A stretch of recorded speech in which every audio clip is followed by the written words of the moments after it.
Okay, now that we got the block all sealed up, let's get into the engine. So the engine's got the two major components would be the cylinders and the head, and then between them you're going to have the head gasket, and then underneath the cylinder will be the base gasket, which I thought I had an example of laying around here somewhere. There it is. So two different gaskets, base gasket, head gasket. Let's go over the heads real quick. I've taken heads apart with over 100,000 miles, and the guides and everything were still good. And these are really modern heads and don't require a lot. But the biggest thing you want to do is pop the valves out. You're gonna need, excuse me, valve spring compressor tool and a little adapter that's pretty common for an overhead cam engine like this. But the reason you want to pop the valves out is because the intake valves, when you pull this engine all apart, you'll pull the injector out. Let me make sure that we're still in focus here. Yep.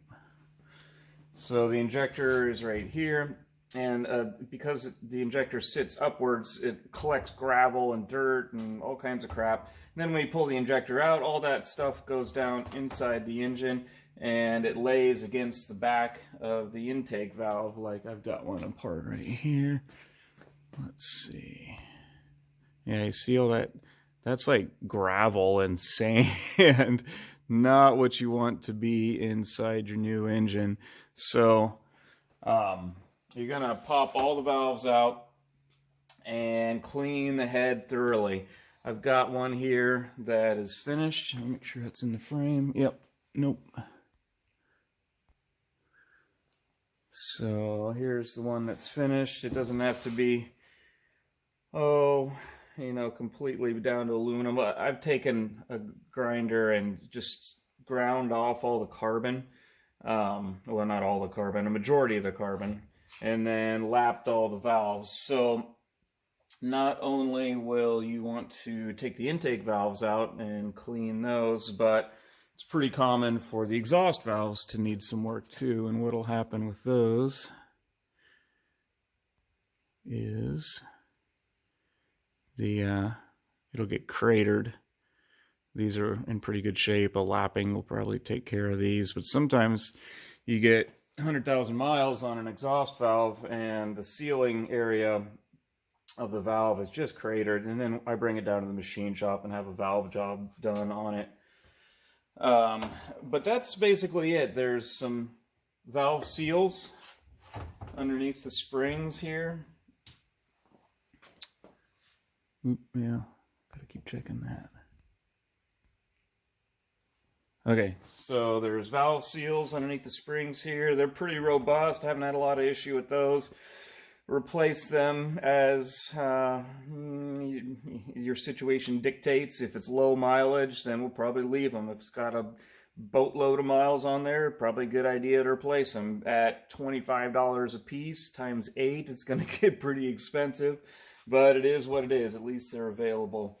And so the bare minimum on the heads would be to lap all the valves, clean them all up, clean the carbon out, and reassemble them with the stock springs, and we've got the either new or retain the valve seal, and away you go. This one's ready to be reinstalled.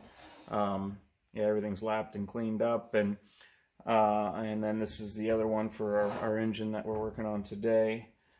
So yeah, not a lot to do there, just but it does take a lot of time to clean these up and get them ready to install, so there's not a bunch of grit going into your engine.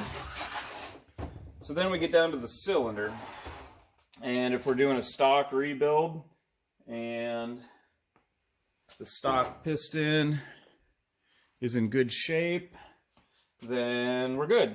We just clean, take the rings off, clean out all the ring lands, take the carbon off the top, clean everything, clean everything, clean everything. And then you can put it right back together again.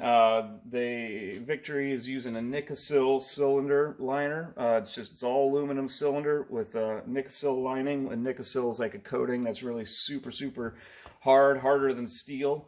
And it's great as long as you don't overheat your piston and it scuffs the cylinder like this one has. So typically what'll happen is the intake side of the front cylinder will get damaged, and there's just a lot of thrust on the piston skirt on the intake side of the front cylinder. So it's the one that always gets damaged the most and the one that we always hone in on. And if you remember that block that I showed you a few minutes ago that was ruined, this is the cylinder that came off of that block. This is a stock cylinder, stock piston. And as we can see here, let's look at the cylinder first. Come on, focus. Focus. There we go. So you can see the vertical stripes there where it should be this nice crosshatch, which we see everywhere else. But then the vertical stripes is where the piston has been damaged and has damaged and ruined the cylinder. The cylinder is now ruined because Nikasil, the problem with Nikasil is that once it gets ruined like that, it's quite a process to reline it. You got to send this back to a company that specializes in Nikasil and have it all stripped down and relined, and that's just not even cost effective. We would just get another used cylinder in that case. And so this is a bummer here. Here's what the piston looked like. So what has happened is someone's been hard on this engine and the piston is heating up faster than the cylinder does, and so the tolerances are too tight, and then it scuffs the heck out of the skirt, and then it starts making a knocking noise, and so this is also ruined. And so that's what you want to be careful of and look out for. So Victory does still make the pistons and rings, and if we were going to put this together and still make it a 106, I'd get a new or used cylinder that's in good shape and new piston with new rings, and away we go. Now, if you have a cylinder that's in good shape, it can be honed, but the hone has to be a Nikasil hone. And I know that at my local machine shop in a large metropolitan area did not have one when I first started working on Victories, and I said, well, you should buy one because I'll bring you a lot of cylinders.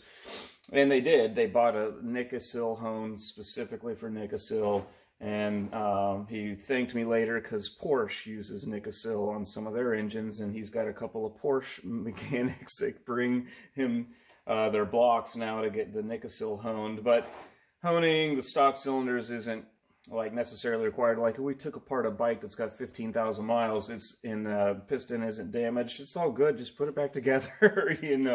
I suppose we had a ton of miles, the cylinder was a little iffy, you had a guy that had a hone, you've got some new rings, and go ahead and hone it out and put some new rings in, but that would be a pretty heavy duty case. A lot of times I'm taking apart an engine that's got low miles and the cylinders and pistons look good and we just reuse them. Another thing, so that's stock, and Victory makes the stock head gasket still, and they make the stock base gasket still as long as it's an 08 and newer. And so you buy new gaskets from Victory, you put it all together, no big deal. So another route to go is Indian 101 millimeter pistons. So Victory and Indian both share 101 millimeter bore if you've got a 111 cubic inch Indian. It's got a 101 inch bore, and the 106 Victory has got a 101 millimeter, 101 millimeter bore. And so these are pistons, 101 millimeter pistons out of an Indian. You can see these have also been ruined, but they're a good example. They use a smaller skirt. And this notch is something that I added so that it would work in a Victory motor. And there's also, if I get the other one here, there's a corresponding notch on the other piston, and I fitted these all up when they were when the block was open, and I could rotate the crankshaft around and give these a little bit of a notch. But I like these pistons because they got the coating on them, the skirt coating. And if you're the type of guy that has ruined your stock piston, you don't want to do a big bore, you do want a small piston upgrade. I don't know if I'd call it an upgrade, but I suppose I would, you know, because it's got the coating, and that's going to help prevent this from happening.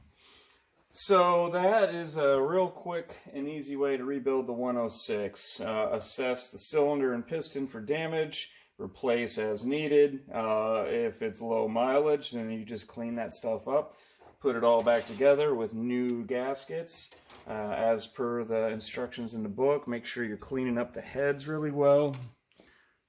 And yeah, one more thing here. So a great way to clean up the head sealing surface is machinist granite. This is something I had to buy when I started building engines, and I don't expect that you're going to have one around, but your local machine shop might. And making sure that the sealing surface on these aluminum pieces is crystal clear and it doesn't have any nicks or damage from who knows what. We've got all the carbon cleaned off.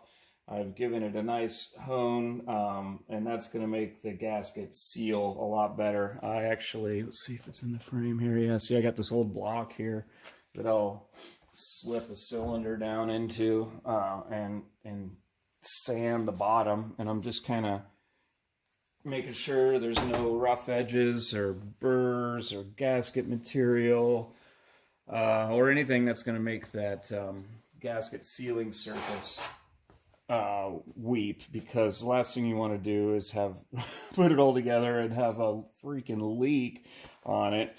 And so these gasket sealing surfaces are critical that they be clean and dry and flat, and all the imperfections have been worked over. Definitely do not take like a grinder and you know, like what's the word I'm looking for here, but like a die grinder and just go over these with a super rough 3M pad. You know, that's gonna create more leaks. It needs to be machinist flat. So that is that. So now that's the basics for rebuilding a 106, but this isn't a 106 that I'm rebuilding. It's a big bore, and I thought I'd show you some stuff on building a big bore. So let's move over to that section. Okay, big bore engines. There's two big bore engines on the market, the Lloyd's version and the Revolution Performance version. I've got a separate video that I filmed a couple years ago that details the differences, the pros and cons of each one. And so check that out. Nothing's really changed about that information. The biggest notable thing is that when you do a big bore, the stock Nikasil lined cylinder is reamed out with a machine, and they press in a liner. And here we've got a Revolution Performance one. It's got an aluminum liner. You can see there's a line around here where that represents the liner that wouldn't be on a stock engine, because it's one cast piece on a stock engine, but this is two different pieces pressed together now. So that's just for demonstration purposes that I got this Revolution cylinder out.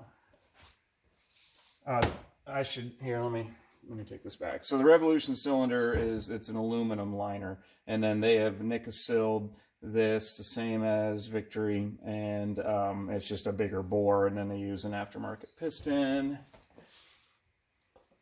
right here. It's got small skirts on it, like that Indian piston does. So that's one way of doing it. That's not what our engine has, though. This particular one has got a Lloyd's kit on it before it came to me, and this one's got a steel liner, and so you can see it's a little bit different color here. The steel liner, same thing. The old was cut out, pressed in a new liner with a bigger bore. The nice thing about the steel is that when your piston comes out looking like this, which, let me get a little focus on there, it looks like that stock piston. It's all damaged on the intake side of the front cylinder. And not uncommon to see that. The nice thing about the Lloyd's is that he makes an oversized piston, and I bring it down to the local machine shop, have them bore it out to meet the new piston, and away we go. If this was a Revolution engine, we would send it back to Revolution, and they would put a new liner in.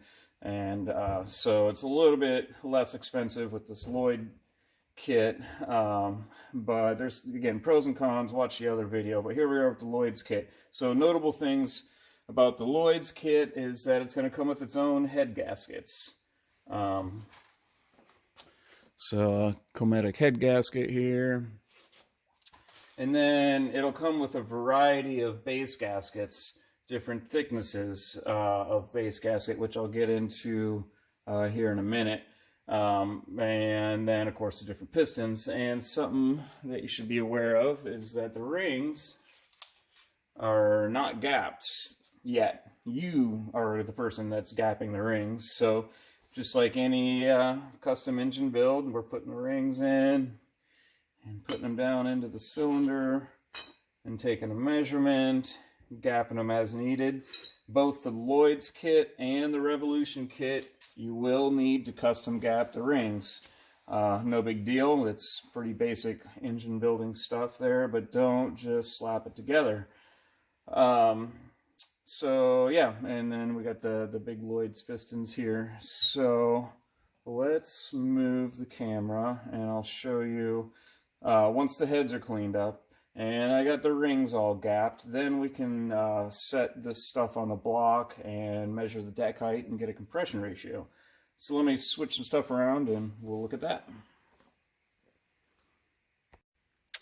So the next thing to know about a big bore engine is that you're gonna have to measure everything and have to custom set up the deck height and compression ratio. So that's what you can see on our block over there is I'm getting ready to do that. But what that involves is talking about the base gaskets here and the specialty tools for setting deck height. You're gonna need a dial indicator and a bridge so we can set this piston up correctly. This is a must-have. You can pick this up for not much money, you know, on any of the 1,000-page catalog type places like JEGS or Summit or whatever, you know. So get you one of these and then a caliper, just a basic caliper. So the way that the base gaskets work is that they came in different thicknesses over the years, a couple of different thicknesses, and raising and lowering the cylinder in correlation with the piston is going to change the compression ratio, and that's what we're dialing in. And well, that, and we don't want the piston to come up to the top of the cylinder and smash into the head because we use too thin of a gasket. So that's why it's critical that we measure all this out. So back and from 2002 to 2007, the Victory engines had the same base gasket since 2002. From 2002 to 2017, the base gasket pattern is the same. But on the old motors, the 02 to 07 motors, they used a double layer base gasket. And this was two layers of 12 thousandths gasket. And so I've got an example here. This is one layer I've taken and I've ground off the little brass rivet that keeps the two layers riveted together, and then set it up to inches, and I measure off of a flat portion of the gasket. There's raised portions here that of course wouldn't be inaccurate, and yeah, we got 12 thousandths there, well, bouncing off to 13. So two of these is 24 thousandths, and one of them is a 12. So easy enough. That's a 12. That's what I call that. And then starting in 2008 and all the way up to 17, they went to a single layer base gasket. The single layer measures in at 16 thousandths. And so I guess I forgot to mention, Victory just recently discontinued the double layer older gasket. They still make the single layer gasket. Again, this one's a 24 and this one's a 16. And so this is still available, the 08 and newer motor base gasket, and this one isn't. So this, I had Cometic, the custom gasket company, make me a copy of this gasket, except for it's not two layers of 12, it's a layer of, what do we do, a 14 and a 10. And so that gives us a bunch of different thicknesses. So we got 10, 12, 14, and 16 different layers that we can dial in the deck height. And so let me show you what I'm talking about with that over here. Another tool that you're gonna need to make are these cylinder hold down spacers. These are a professional set that a good friend of mine made for me. They've got a piece of brass at the bottom so that it's not damaging the sealing surface of the cylinder to head. I mean, you could make these out of like PVC pipe even, or, you know, or a steel pipe with some washers, but just make sure whatever you're using isn't going to mess up the sealing surface here. It needs to, we need this to be immaculate. And I don't crank these down to 40 foot-pounds. I'm only putting them at like 15 to 20. I'm just snugging it down because, and I've got used gaskets here. So I started with a known gasket. I got a 16 gasket down in here. It's used, so it's flattened out nicely. All those raised portions have been flattened out. The embossing is what those raised portions are called, has been flattened out. And then I got the piston in here. And the piston I have left the rings off of so that I can get maximum rock side to side. Let me move it even closer here.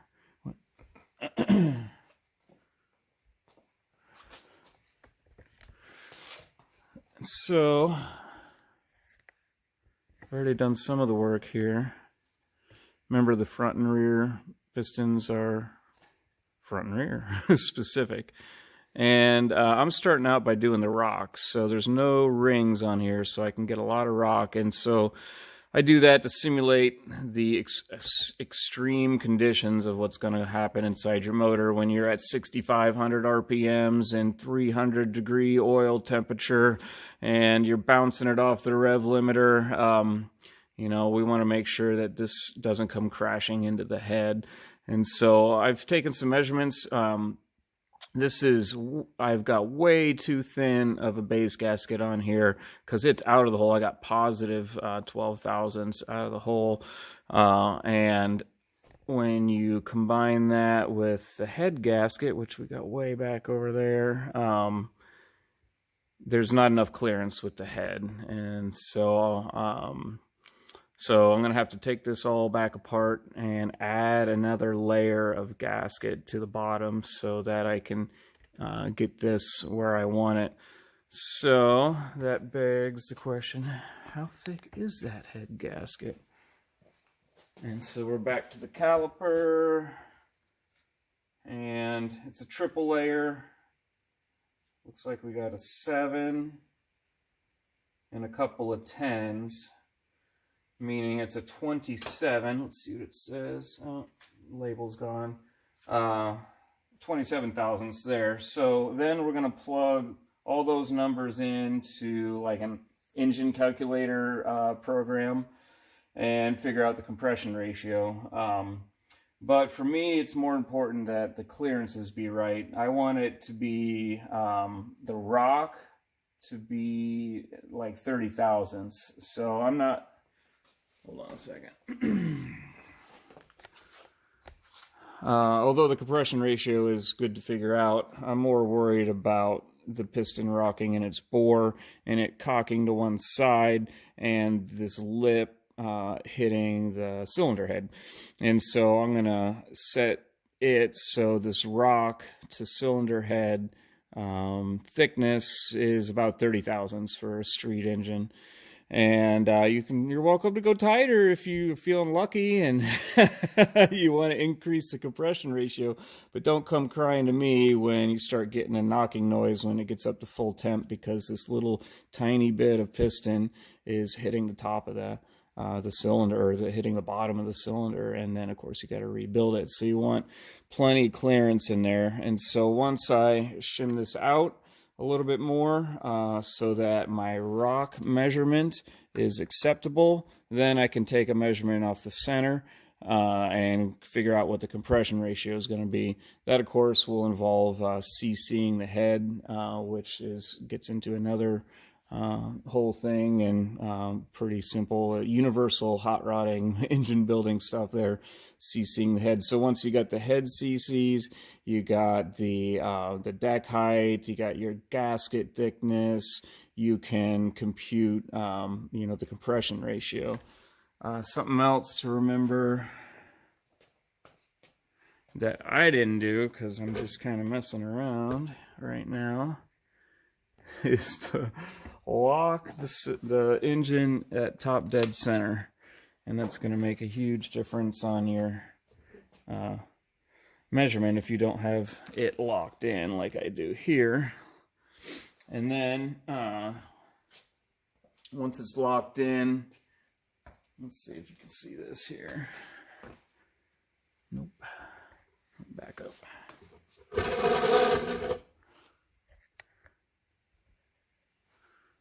So, got it locked at top dead center. I'm going to put the bridge over, take a reading off the tip of that piston, and then I'm also going to push up on the connecting rod. Again, I'm taking all the variables out.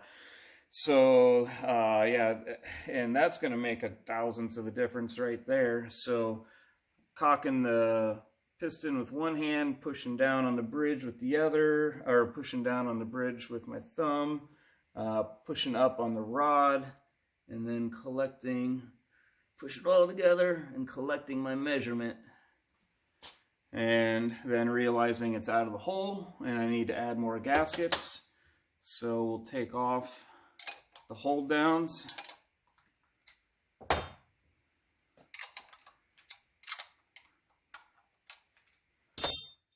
And add a gasket to it.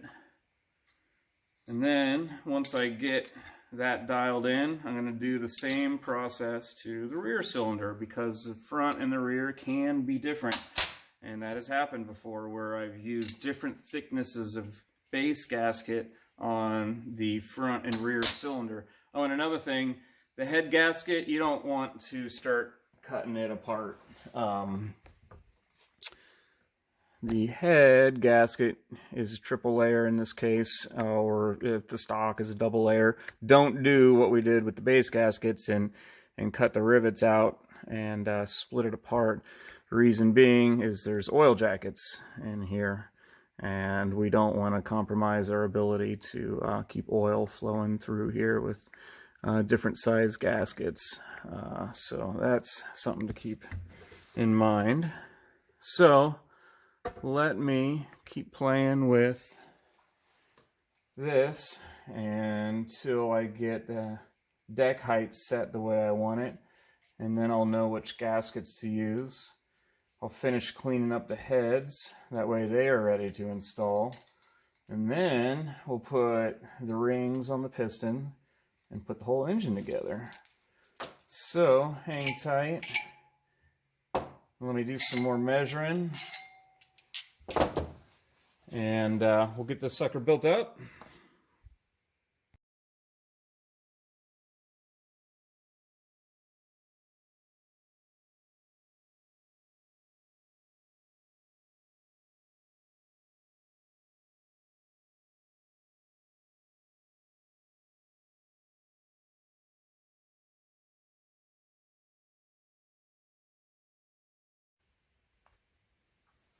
Let's see how that came out.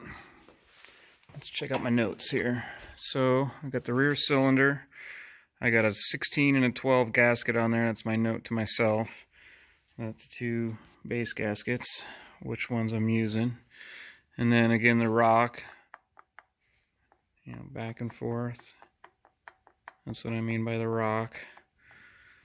When I push down on the back, it raises the front of the piston. Got 4 thousandths there in the hole. That's what the negative number means, which is good.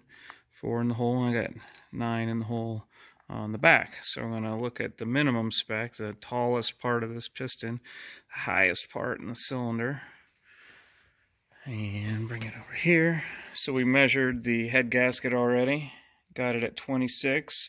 It said 27, but I know just from building all these motors, the technical spec is 26. And then we got that 4 off the piston. We just measured that, add those together, and we got the 30 thousandths clearance that I like to see between the top of the cylinder and the bottom of the cylinder head over there. So you are welcome to take that in if you feel like being saucy, but it's an air-cooled motor. That piston is going to grow a lot, and you really want to get a nice amount of clearance in there. Up to you. That's the joy of building engines. So then what we can do is take the bridge, put it to the center setting instead of the side setting, and get a reading off the center of the piston, which I haven't done yet. And that'll give us our kind of like our static height on this piston.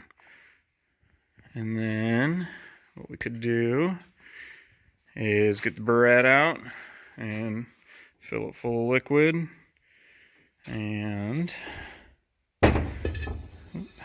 I've got, let's see, when I'm CCing a set of heads, I've got my plexiglass here and get it in focus. But anyway, that's how I would determine the CCs, the volume of the chamber there. And then once that chamber's figured out, then you can figure out the actual compression ratio. And I'll tell you that most of these heads will come in around 95, 96 cc's, and then you get a deck height like that, and it's going to give you a compression ratio of about 10 to 1, something like that, which I like. I like a nice low compression ratio because I can build low-end torque with the big bore and a lot of ignition advance. If you start adding a boatload of compression, it's going to start pinging. You're going to have to back off the ignition advance. It's going to lose power. It's going to create a bog.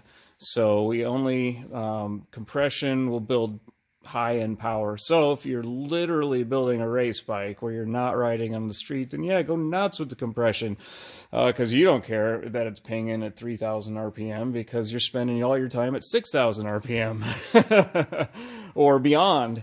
But for us that are riding big, heavy street bikes, it's best to keep the compression low, make the power with the adjustable ignition timing, and then we can use pump gas. I don't have any customer complaints. It still makes monster numbers, but it's not near as finicky. So that is that. We got, I'm going to finish off the cylinder heads over there.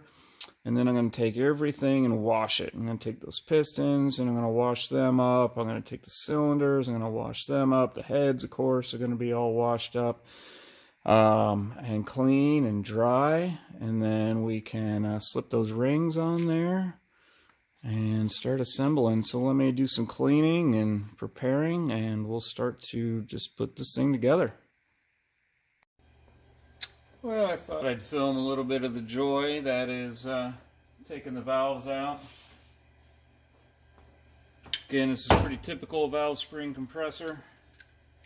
It's got a little adapter to get down on these Victory springs, but you ought to be able to find this in the same place that you found this, because this is a common adapter.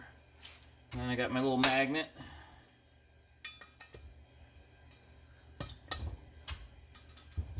Get the keepers out. Nothing fancy about these.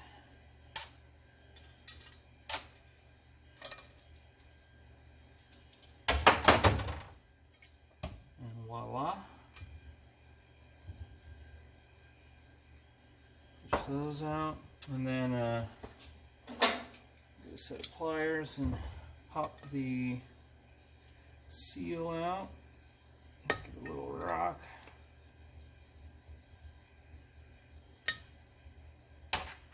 And away we go.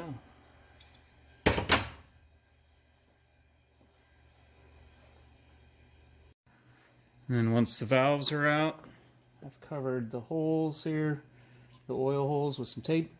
And then I got a little scraper. I'm going to start scraping this carbon off, being damn careful not to get into the silver surface here, the sealing surface for the head gasket. Maybe you might not want to use a metal scraper for your first time and use some sort of other method, but the goal is not to touch the cylinder head sealing surface because we don't want a head gasket leak. So I'm being very careful not to scratch anything that's in the sealing surface area. I'm just trying to get a bulk amount of it off because sometimes there can be a lot on here by these exhaust valves. And then around the rim here.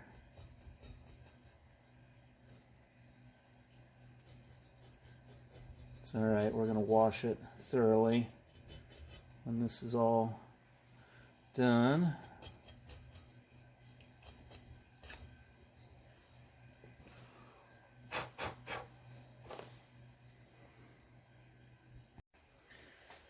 And then I'll move on to the machinist granite. Try to get the rest of that carbon off there.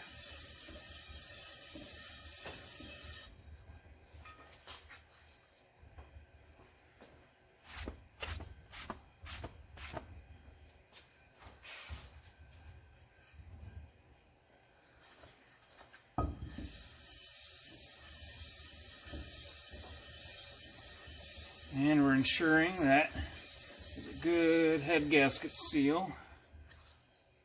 Oh yeah, that's looking good.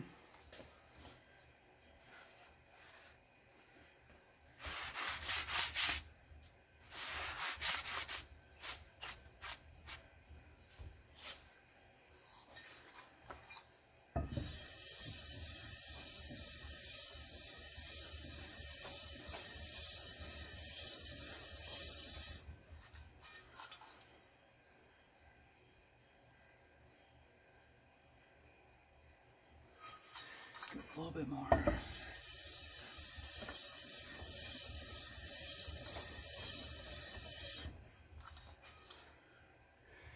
Yeah, that's cleaning up nice. Now we'll get the carbon out of the combustion chamber.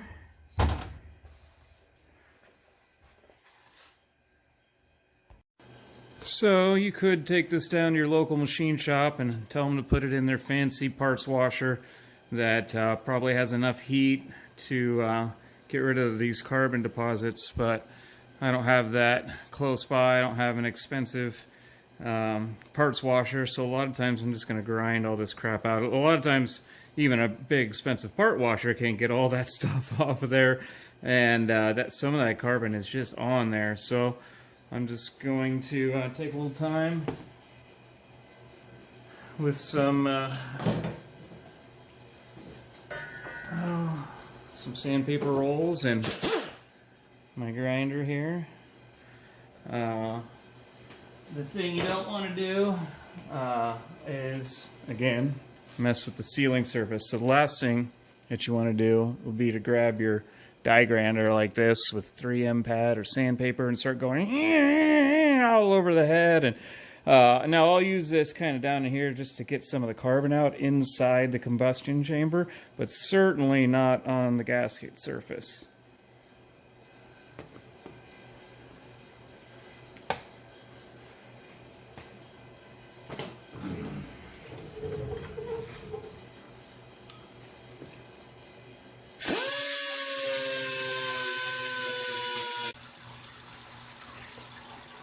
And then, once you've ground out the big chunks of carbon, we'll continue washing it. Put it in the parts washer. Get all of the debris out, all the oil holes, head stud holes, the valve guides. Clean, clean, clean. And then maybe I'll take a scuff pad and just make sure I've got all that carbon. You know, you're not going to get everything, but the goal would be to get rid of the big chunks that are going to fall off into your brand new motor. It never hurts to polish up the combustion chamber a little bit, keep the carbon from sticking to it in the future. But again, make damn sure you don't hit the sealing surface and the valve seat. You just takes a steady hand. So, you know, there's a lot to be said for bringing this in and having a professional clean this with a big old Hotsie or whatever. But if you're going to do it by hand with some sandpaper, just be careful.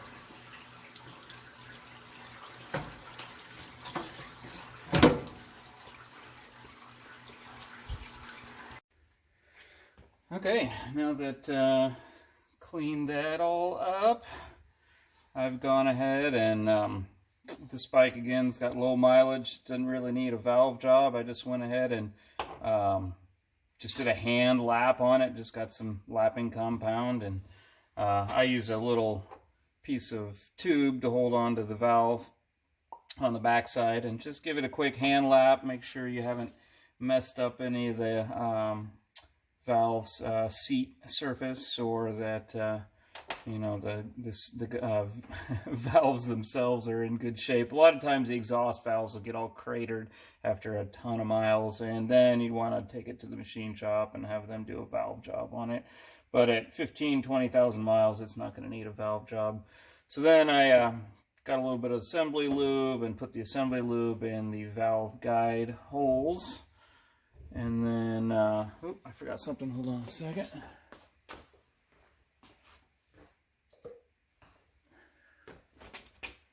I got a little bit of oil here. So get your new or used valve seals. I put a little drop of oil in there. Whoops. And pop them in.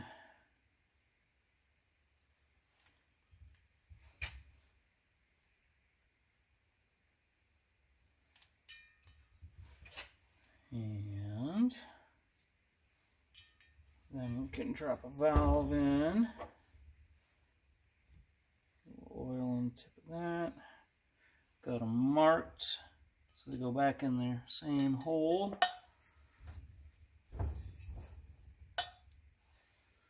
And then get the keepers. And my secret is get a little tiny bit of grease. Too much. Put it in the keeper grooves. That way it'll hold on to the valve when you, when you put it back together again. And then, you know, let's put it back together again. So I'll do all 4 of those, and then I'll be ready to rock. Again, the basics are we're just getting the carbon out. I mean, you're welcome to go nuts on this if you want. I'll warn you that the heads are really well designed, and you're not going to make significant improvement unless you got a flow bench. So a lot of times it comes down to just cleaning them up and just kind of deburring them and get rid of this carbon so nothing's falling in your fresh motor. You know, make sure the valve seats are good and that it's got you know, good valve seals, and it's got the correct valve springs. If you were using big cams, this is the opportunity to put in the different springs. Yeah, and that's about it. And then if you were going to CC it, you know, that's a great time once all the carbon's cleaned out and then it's ready to assemble to fill it full of fluid and get the combustion chamber volume. So that's the last step before assembly. So let me put this together and we'll assemble this engine. Okay, I've done all the cleaning and preparing, and we are about ready to build this motor. So, got the cylinder heads here, all the springs and seals and everything are installed. They're thoroughly cleaned inside and out, ready to rock. And then I've got the cams already, the aftermarket cam of your choice for this big bore, and I've got the, you know, everything's assembled and ready to put on there. And then I've got the cylinders ready, so I cleaned out the cylinders real nice, got a little bit of engine oil and lubricated them. I lubricated the skirts, obviously the rings are on there. And then I have put on this piston pin retaining clip, the one that faces the chain, because it'll make it easier when we're here to put the clip in from this side.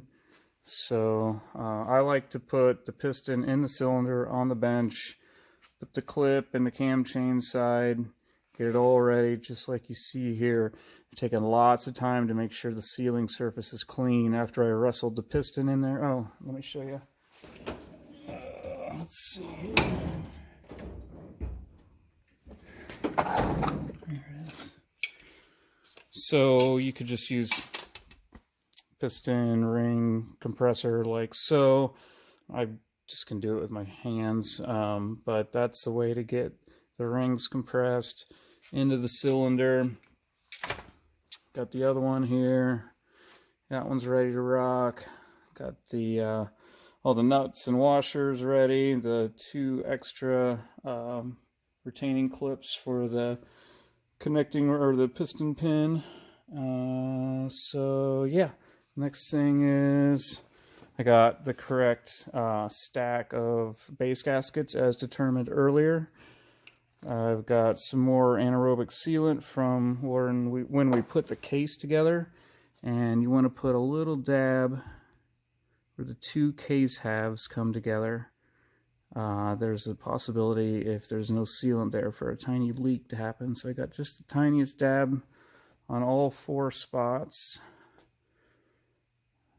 Let's see the other one here. Yep. So now I can set the camera up, and let's get ready to slide those cylinders on there. Let's start with the rear. The trick here is not to lose your clip down into the engine. So I'm going to put a couple rags in.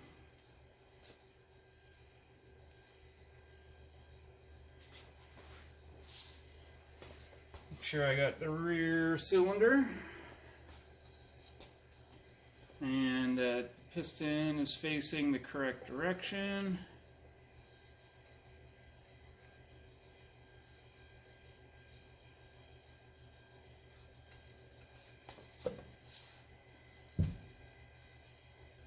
That's nice.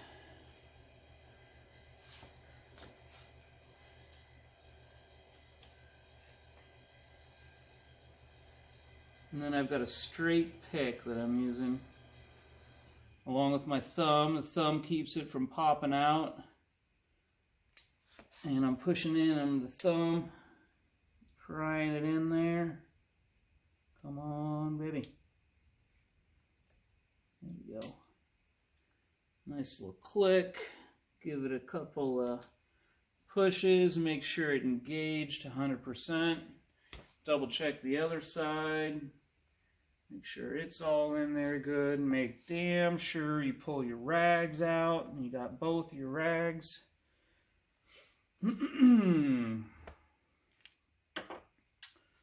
Alright. I've got the engine locked on the other side with that screwdriver.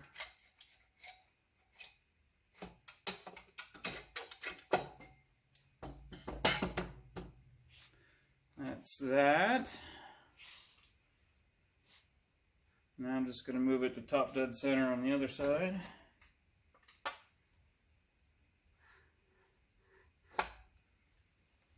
So now, let me make sure everything's in frame here.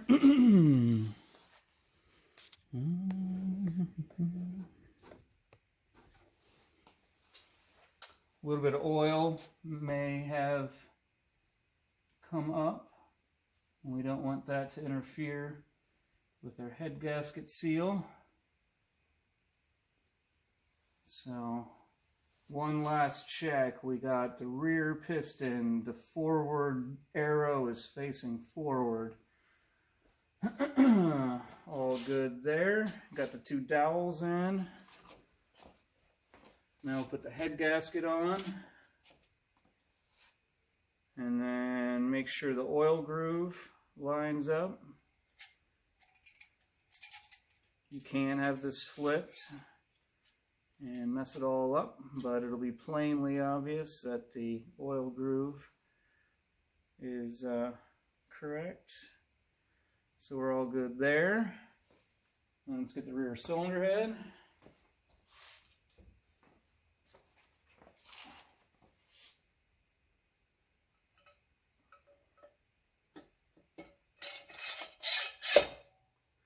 And there we are. The rear cam and carrier. And then all the nuts and bolts. Don't forget the washers.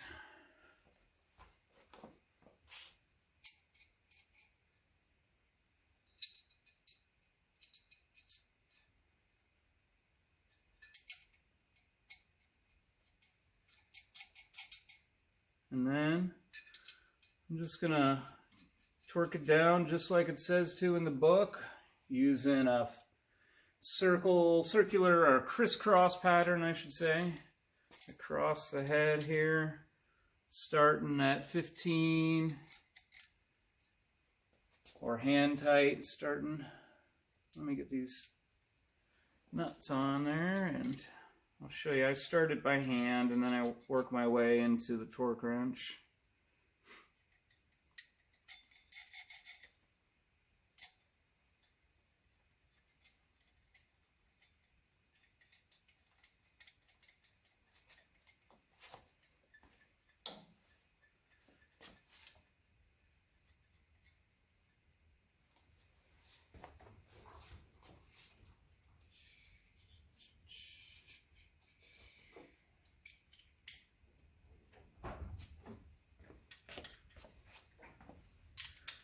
So I'll start with the bigger nuts. Just working in that crisscross pattern. The threat here is if you don't get those dowels engaged properly, you crisscross a dowel and crush it and create a head leak. Just running all those down to barely hand tight. Then get the two smaller ones to follow suit. You'll feel everything going together. You'll look at the gaskets. Everything looks like it's going together straight. Make another pass at it by hand till it's all got that snugness. That means we can start getting out the torque wrench.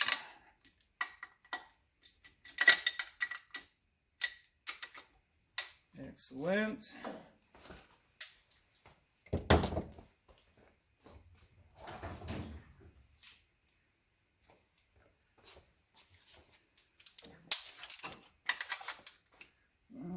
to make a pass at 20 foot-pounds.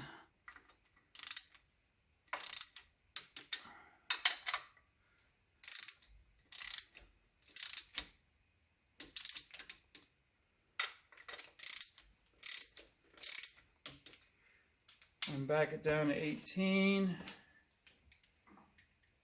Hit the two smaller ones.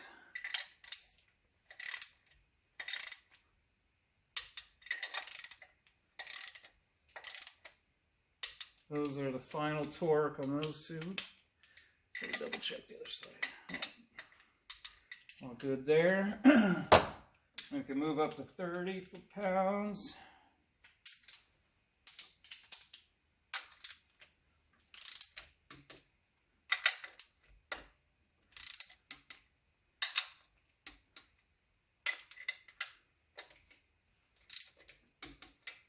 And then the final torque will be 40.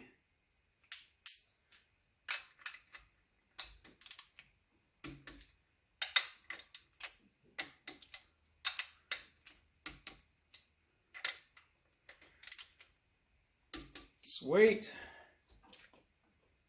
That's that one cylinder. Then we'll do the same thing to the other side. And then we'll get ready to time it. Let me put this cylinder on and we'll get on to the timing. Hey, you know what? Let's just get up and close and personal on this clip here. Remember, I'm using a straight pick and I'm using this little hole as anchor for the pick. See if I can do this with the camera kind of in my way here. So usually start it clocked about that position where the end of the clip is kind of by the hole there. And then come up underneath it. Oops. Ooh, this is more difficult with the dang old camera in my way.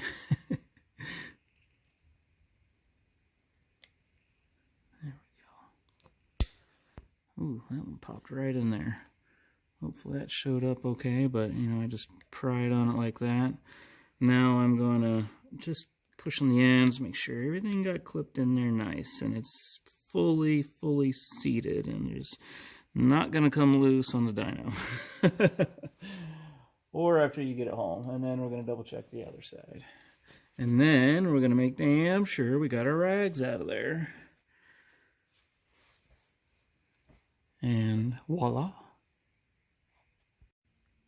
Okay, that looks better. Got the other cylinder on there. Now we're ready to time it.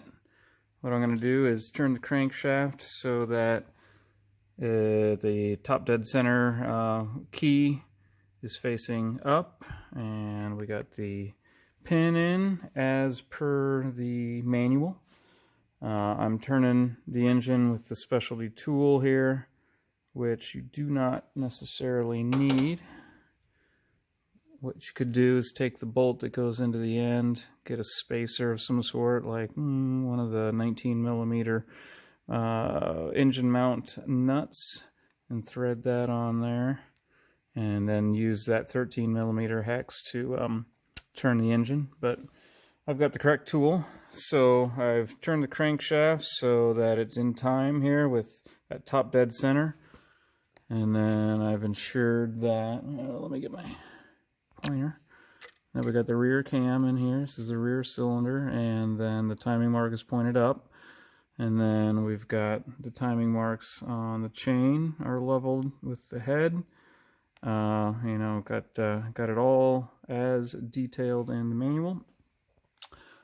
So that's all set up. Keep in mind that the rear cam chain tensioner is marked with an R, and it's not quite tight in there. Some things to think about: put a rag in the valley here. The last thing you want to do is drop a bolt down into the sump.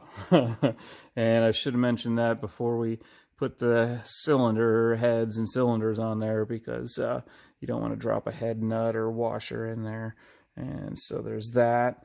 The fact that these are front and rear specific, and then that it's got that little rubber boot on the front cylinder only and this cam tensioner area. I should have mentioned that as well when I was putting it together. It's easier when that cylinder is on the bench to put that little rubber plug in there. But it's in there now. And it could be put in there after, you know, when the engine's together. But, hold on a second. Position on the camera here. But I did it beforehand. So, okay. Now that the rear is in time, I got the top bolt in here and not the bottom. Let me tighten this before I forget about it.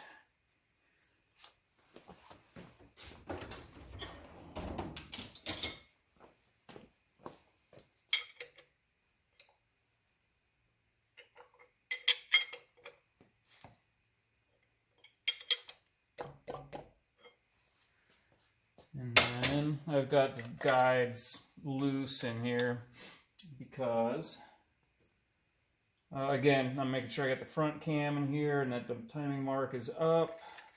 And then I'm going to drop this down in here to the guides. Wrap it around the crankshaft. And then I'm just going to set it on there real quick and put the guide bolts back in the bottoms here. Just going to leave them loose for a second until I can retime it. And then I'm just going to shift this. Oops, my bad, I almost got ahead of myself. So I'm just going to leave that chilling there. And what we're going to do is take this out. I'm going to spin it 50 degrees. It's a 50-degree V-twin, so let's spin it 50 degrees. That is not correct. This is not ready to time. Now we need to go around 360 more degrees. And then it'll be correct.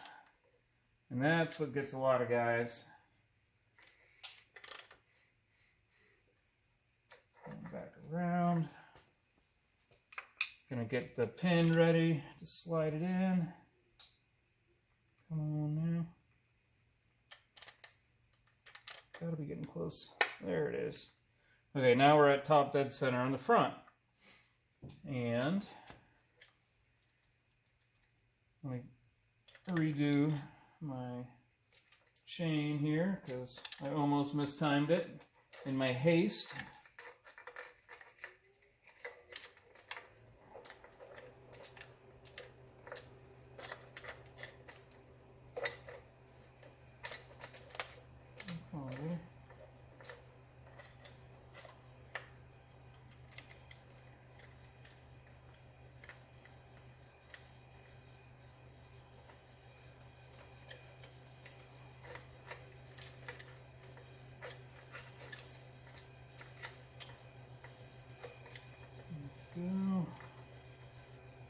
Okay, so now we can level out the timing marks so it looks right. Just gonna align the cam and the bolt. Stick that bolt in there. Run it in by hand. Now the other side is going to be exposed. Great time to put the other side in. Now let's go around and torque a few things. Gonna hit this. Gonna hit this. I don't want to go super tight yet, just in case the gear isn't quite seated on the cam. Now's the time to put the tensioner on. Again, making sure that rubber boot is in the front cylinder only.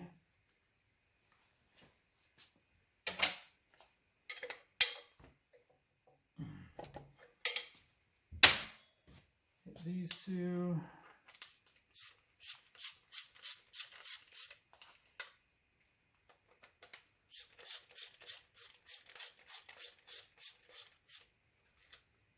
Double check that they got the back ones, which I know I did. Got that, got that.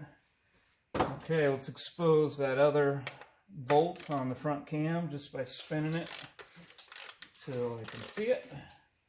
It's already in time, so I don't need to stop anywhere in particular.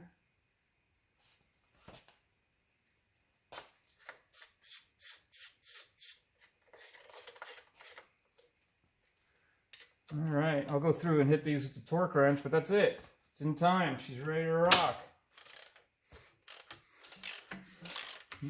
It all spins smooth. Seems legit. Don't forget that there's a bottom oil splash kind of protector here that I'll pull this rag out and stick it in. And then we'll put the timing wheel on. This one's getting tuned with a Maximus. We'll just use a stock timing wheel. And then get the cover on. I got the cover here hanging by a piece of wire, not the wire, not the electrical wire, but just a piece of wire. And then we can put the valve covers on. I'll also slide the fuel rail on there. I'm going to clean the O-rings that are on this really thoroughly and give them a tiny little coat of grease so that they pop right in there. They will, because you've cleaned them thoroughly when you're cleaning the heads and got all that gravel and sand out of there, and so we can pop those on. And again, I think I said the valve covers, and that'll be it.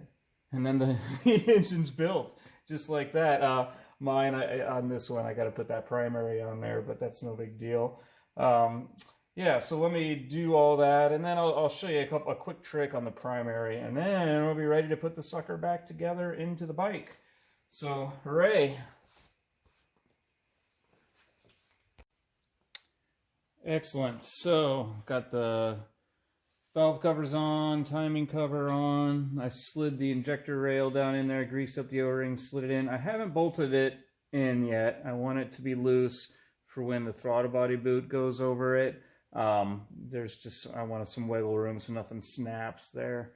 And then, you know, again, we talked about the Lloyd's variable clutch and how it's made up and how it's bolted on there. Here's a great time to double check that this nut back here got torqued properly to 125. The clutch nut got torqued properly, and they've been staked. On the newer motors, we'll have stake nuts here. The older motors will not. And so to, you know, just double check everything before we put it back together. And then with the variable clutch, the primary needs to be hogged out to take into account all the little arms here. And so I have a local shop do this for me. And I've put the stator back in and got it all cleaned up and ready to rock. But I'm not going to put the shift arm in yet because I'm just going to stick this on here. My bad. I better put the shifter pawl in there.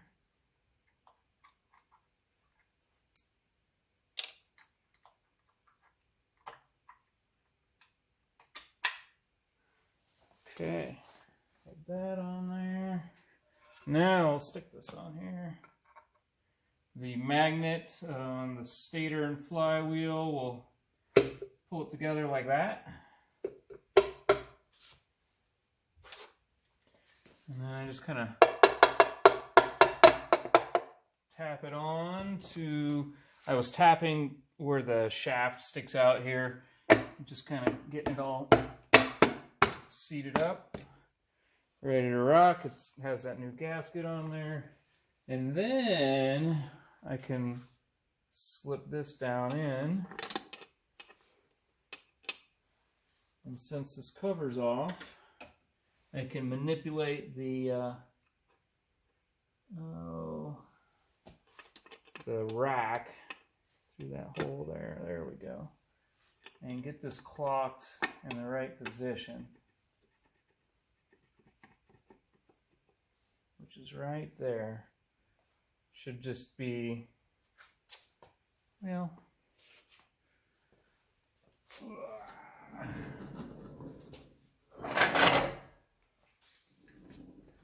and that is the correct position there. Just a shade out from this plane here. This should be sticking and there'll be some slack, so you want the slack taken up, and that is correct. So now